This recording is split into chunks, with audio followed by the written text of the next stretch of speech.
Indiana Newsdesk is made possible in part by the following. IU Center for Applied Cybersecurity Research, working to improve cybersecurity and provide policy guidance through partnerships with industry, government, and academia. Smithville Fiber, the Gigacity Company, fiber internet, HD, and digital IPTV in southern Indiana. More information at smithville.com. And by WTIU members. Thank you. Coming up on Indiana Newsdesk. What's behind Indiana's teacher shortage? After a marathon meeting this week, what happens next as lawmakers and educators debate solutions? I think the legislators need to listen and they need to quit experimenting.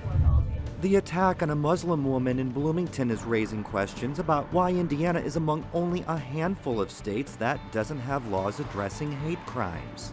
I was like, what happened? I could have died. You know, he was trying to choke me. Plus, the story is seasonally appropriate. What do you know about Johnny Appleseed? You can't judge by what you see, because he's nothing like what people believe him to be if you look at him. The man who planted thousands of apple trees across the Midwest died here in Indiana. Ahead, a closer look at his lasting impact. Those stories, plus the latest news headlines from across the state, right now on Indiana Newsdesk.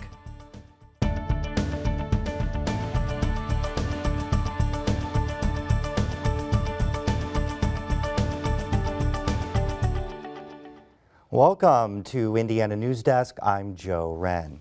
The man accused of attacking a Muslim woman in Bloomington waived his initial hearing today. Tristan Bickford was supposed to appear in court to face charges of strangulation, intimidation, battery, and battery of a police officer. As Barbara Brozier reports, the FBI has opened a hate crime investigation into the attack. It was a quiet Saturday night outside Bloomington's Sofa Cafe. A woman who doesn't want to be identified out of fear for her safety was enjoying a cup of tea at a table outside with her 9-year-old daughter. But that peaceful ritual was interrupted when she says Tristan Bickford walked toward her and started yelling. He was at my back at that moment, and he started to yell, white power, several times. Then your mind try to register like what's going on. Before she had time to think, she says Bickford started squeezing her neck and pushing her head toward the table, all while trying to remove her headscarf. She eventually screamed, and a passerby and her husband stepped in. He was still screaming and yelling, and he was spitting to my husband, and he was just yelling, I'm gonna kill you, all kind of stuff. Bickford is facing several felony charges, including battery of a police officer, strangulation, and intimidation. Police say he was intoxicated at the time of the attack. The victim believes she was attacked because of her headscarf. It made me feel really bad about it. Then I don't want my kids feel that way. I don't want none of my Muslim sisters and women feeling that way. But in the days since the attack, she says she's been overwhelmed with support from the Bloomington community. I don't even know the name of the lady. She brought me her mom's scarf. It was a present from her mother. I hang it over there. And she said, I just want you to feel love. For Indiana Newsdesk, I'm Barbara Brozier. Indiana is one of only a handful of states that doesn't have legislation addressing hate crime penalties. Legal experts say such a law could be helpful in prosecuting the Bloomington case. In some jurisdictions, hate crime statutes allow for an increase in penalty, double the penalty if the hate crime is proven. And of course you have to prove this. And the case in Bloomington is a very good case. Indiana University launched its own investigation into the attack and expelled Bickford because of the incident. IU spokesman Mark Land says the university shares in, quote, the collective outrage over the repugnant behavior in this case. Indiana University students and Bloomington community groups are organizing events in support of the woman who was attacked. The Muslim Student Association held an event yesterday called Meet a Muslim, encouraging people to learn more about Islam. The group will attend a demonstration called Bloomington Against Islamophobia at IU Sample Gates tomorrow. And we wanted to show the Muslim community in Bloomington that we stand in solidarity with them and that they're not alone. Other groups are also organizing events, including a scarf-in at Sofa Cafe, where women of all faiths and backgrounds are being asked or invited to wear a headscarf while attending the cafe. The data is clear. Indiana is experiencing a teacher shortage. Since the issue came to lawmakers' attention this summer, the Department of Education confirmed the Hoosier State has seen more than a 30% drop in licensed first-time teachers. What's still a bit blurry is how policymakers plan to remedy the problem. Rachel Morello from our State Impact Education team reports about the solutions being discussed and why it could take a while to see sustained change. Nearly everyone involved in education, from the Commissioner for Higher Ed to parents to teaching instructors, has an opinion about why Indiana is seeing fewer people enter and remain in the teaching profession. Young people are really getting exposed to this message of teaching is no longer a good job. And it is, in fact, still a good job. Lawmakers have been inundated with data. Members of the General Assembly's Study Committee on Education debated it for hours this week during a marathon meeting. On one hand, the process is a good thing for policymakers. It allows them to study the problem from all angles. But it's more difficult to make real strides in identifying potential fixes when there are so many variables. For State Superintendent Glenda Ritz, when it comes to change, the key word is systematic. We want to have quality teachers in our classrooms. What does that look like from recruiting efforts to pre-service efforts to mentoring while in the classroom to compensation to working conditions? And some teachers find the process frustrating. Kokomo teacher Dee Emmons sat through the committee's entire 8-hour meeting. Many of her colleagues had to leave before getting their chance to speak, and Emmons says those voices are critical to include in the conversation. I thought that they would have been better served the constituents here in Indiana had they found people, or the majority of people, who are actually in K-12. Yeah, you picked this one. But there is likely more time to join the discussion. Like the meeting itself, many say the process of filling teaching positions across the state will be a marathon, not a sprint. So we have to realize that education is not like a switch where you can just turn a button and then all of a sudden everything switches over. But we can continually make incremental shifts that will also help these students. Angela Lupton is a member of the state's Blue Ribbon Commission, a group of about 50 leading educators from across Indiana that's been meeting over the past month to identify possible strategies.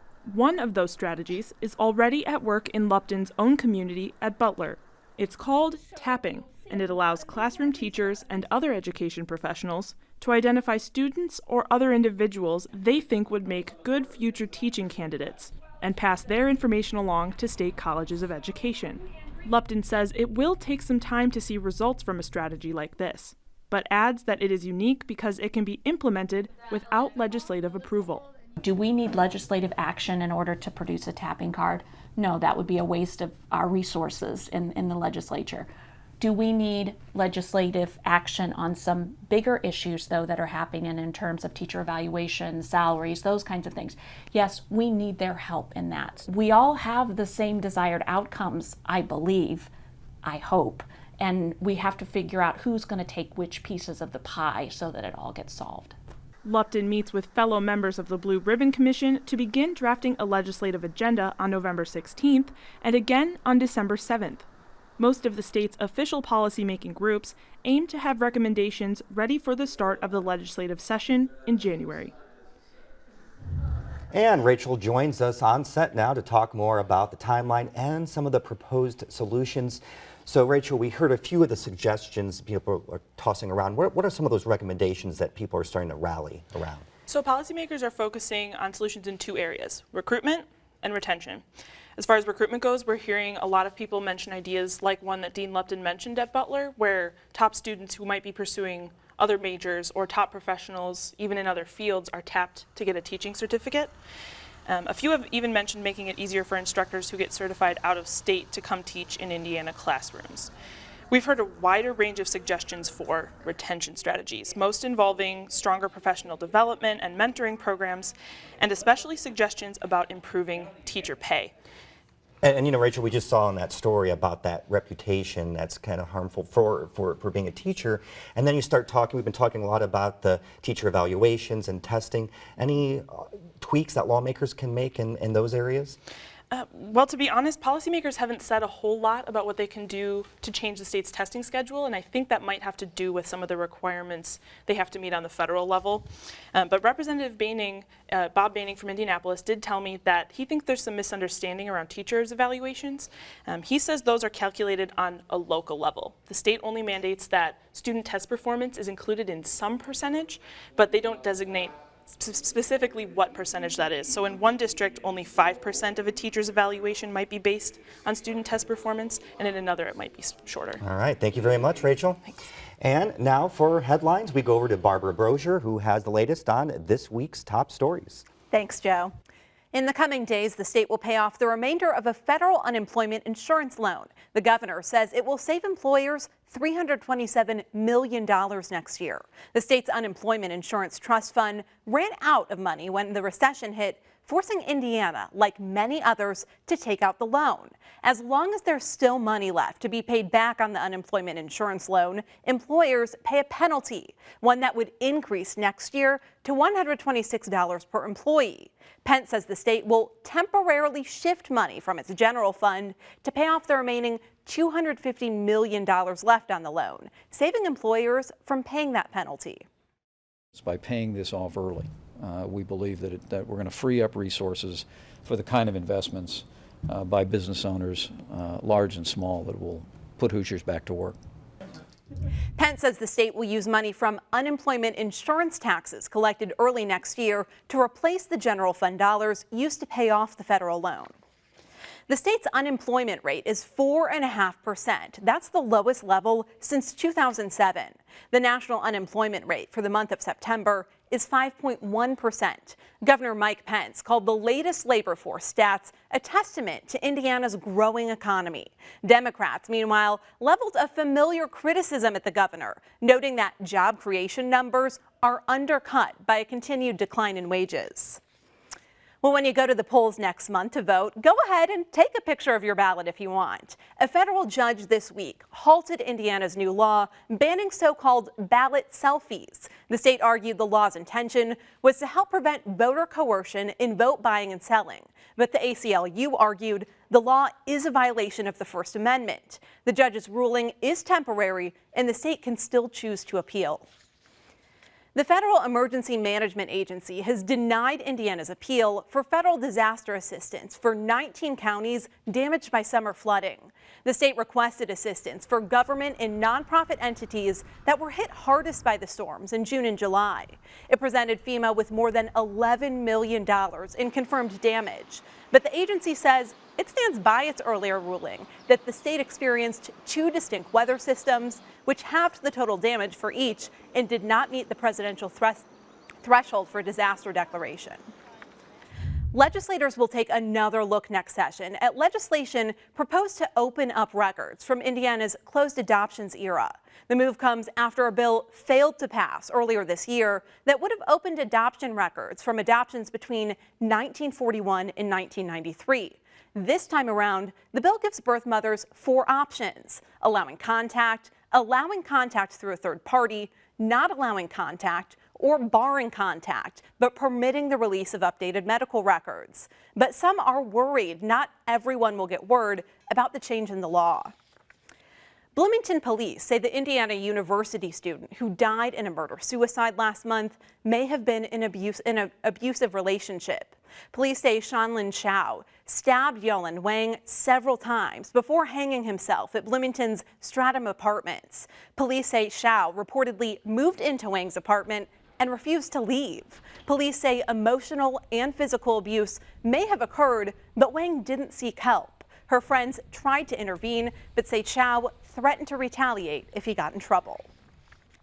Indiana University released the results of its first ever campus climate survey on sexual assault this week. The survey asked students at IU's Bloomington campus about their attitudes, perceptions, and direct experiences with sexual assault.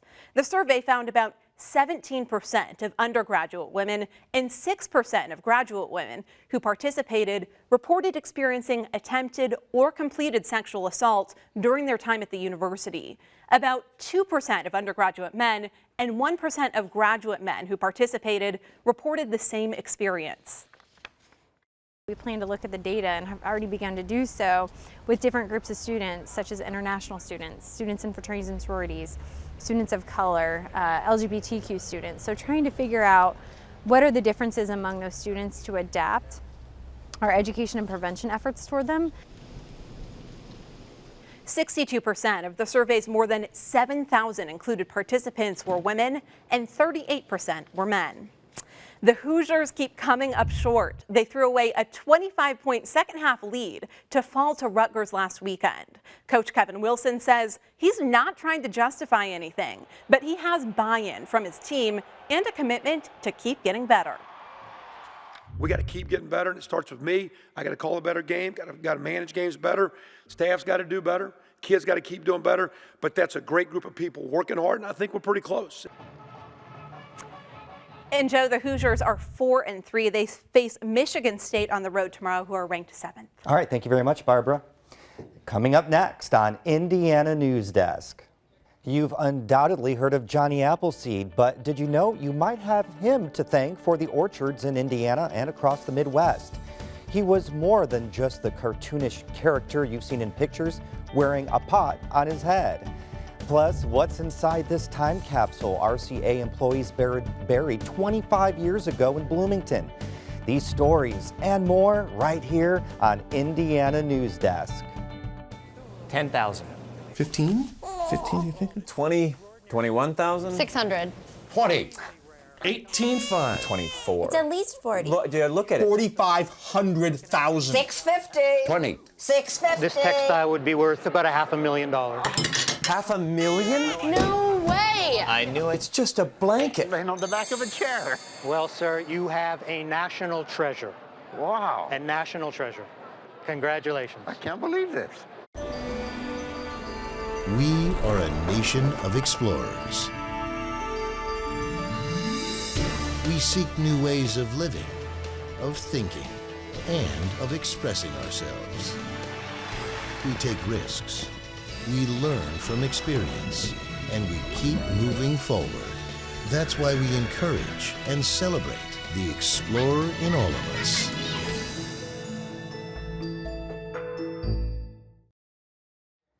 Welcome back to Indiana Newsdesk. The name John Chapman may not sound familiar. He was a wealthy businessman who in the late 1700s and early 1800s traveled the country buying plots of land and planting trees. His story became legendary. And while Chapman might not ring a bell, there's a good chance you'll recognize him by his nickname. Lindsay Wright has the story. What comes to mind when you think of Johnny Appleseed? Kind of like a rugged country, like a country boy. Maybe a little scruffy. Maybe you think of this. Oh, here am I, 'neath the blue, blue sky, a-doing as I please. I think that very few people know the real John Chapman. I'm not sure I do, but an awful lot of people know this Johnny Appleseed character, you know, with the staff and the tin pot hat and little animals following along behind him, and that wasn't it. Steve Fortreed is the author of Johnny Appleseed, the man behind the myth. He says some people don't realize Johnny Appleseed was a real person. His real name was John Chapman. One of the things, because he traveled around so much, he would have been in the local newspaper. When he comes to your house, you really want to invite him in because you're going to find out what's going on back in the town you came from. He was born in 1774 and traveled between Ohio and Indiana, planting apple tree nurseries. He started moving west, entered Ohio in 1801. So he was here before we were even a state. When he came in, he started planting apple seeds. those apple seeds would get to about 3 to 5 years old, and he would sell them to the settlers coming in. Cheryl Ogden runs the Johnny Appleseed Museum in Urbana, Ohio, located on the grounds of Urbana University. She says education was important to John Chapman, and that's most likely why the museum came to be what it is. According to her, Chapman was a businessman, and a really good one at that. He provided early settlers with fruit trees so they could lay claim to a piece of property. The trees were a way for settlers to prove they were going to remain on that land. Kind of fight that goofball image all the time. I really get frustrated with it. But like I said, we have to embrace it. It's how people still know him today. But there are characteristics of the mythical image of Johnny Appleseed that hold true with John Chapman. Ogden says he was extremely generous, hardworking, a great storyteller, and most importantly, tolerant. But one of his most iconic trademarks does not hold true: the cooking pot hat. To put the cooking pot on your head would not have been practical. It would have been hot, uncomfortable. It's just not something that would have been done as a hat. John Chapman died in 1845 in Fort Wayne, Indiana, at the home of one of his friends. He's believed to be buried here in the Archer family graveyard. A memorial to Chapman sits on top of the hill. Where we're standing here is almost certainly not where Johnny Appleseed was buried. Fortreed says no one can say for certain exactly where Chapman's body was buried because there's no definitive record of it. He says it wouldn't be worth digging up remains at this point. Fortreed says the controversy is pretty much put to bed now, and maybe it's not necessarily a bad thing no one knows exactly where he's buried.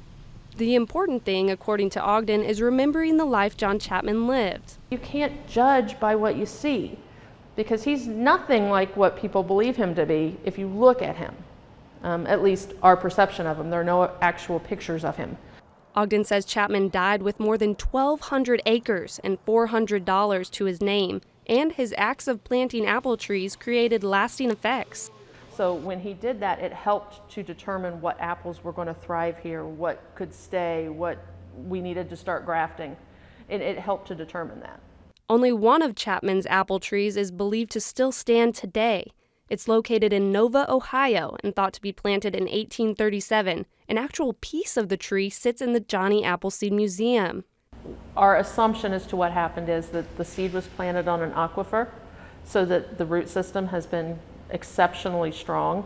It's owned by the Algea family, and they welcome anyone who wants to come see it. For Indiana Newsdesk, I'm Lindsay Wright. And RCA put Bloomington, Indiana on the map as the color television capital of the world. Starting in 1949, more than 56 million televisions were produced at the plant. It was shut down in the late 90s, but this week dozens of former employees got together for a special look back at their past. When Gib Apple helped collect items, build this time capsule and bury it, he didn't know what would happen over the next 25 years. We chose 25 years. Normally time capsules are longer, but I and others wanted to be alive when it was dug up. Apple was the plant manager of the RCA plant until he retired in 1992. We wanted to leave a message to the employees of 2015 to let them know what the experience was that we had had, and some memento type items that would be good for them to understand. About 170 people gathered this week as crews worked to dig up the time capsule. Many of them, like Apple, were retired RCA employees. I started in 1972, and I started out working on the line and worked myself up to superintendent of manufacturing. I did everything from stock handling when I hired in to supervisor and an engineer for 8 years. Max Peters also worked in the tool mall shop, spending a lot of time engineering the time capsule. Well, the whole time capsule is made out of 316 stainless steel. There's a round cap welded on one end, and then a piece that we made that with threaded piece to weld in the top of it. We pressure checked it for a week, fixed all the tiny little leaks from heat cracking, and then checked it and it didn't leak anymore. Then after we got the stuff from the HR department, we filled it up and pressurized it to 100 pounds of pressure of argon gas. The argon gas helped preserve the items in the time capsule. The newspapers, the dinner programs, the VHS tapes, and a whole range of RCA items, including a hat, the RCA stuffed animal dogs, and a sweatshirt from the 50 millionth color TV celebration. I said it's almost like opening a grave. And there was a lot of stuff in there. I remembered when we put the stuff in the time capsule and buried it, but I didn't remember everything that was in there. When they buried the time capsule, they had no way of knowing that in just 8 years, the plant that once employed thousands would be closed. I'm just so sorry that RCA, Thompson, whatever the manufacturing things have gone out of Bloomington, because I think the younger people have a hard time of getting a job, and they have to do food services or something, you know, which it just doesn't pay like it did us. I raised 2 boys by myself, working there 27 years, and it just is, I don't know, it's hard to describe. I know we all cried when we left it. Bloomington's mayor officially designated October 20th RCA Day. And that's the end of this program, but our work continues online as we cover the news throughout the week at WTIUnews.org. Have a great weekend.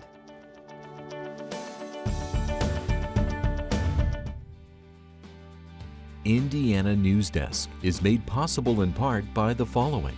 IU Center for Applied Cybersecurity Research, working to improve cybersecurity and provide policy guidance through partnerships with industry, government, and academia. Smithville Fiber, the Gigacity Company, fiber internet, HD, and digital IPTV in southern Indiana. More information at smithville.com. And by WTIU members. Thank you.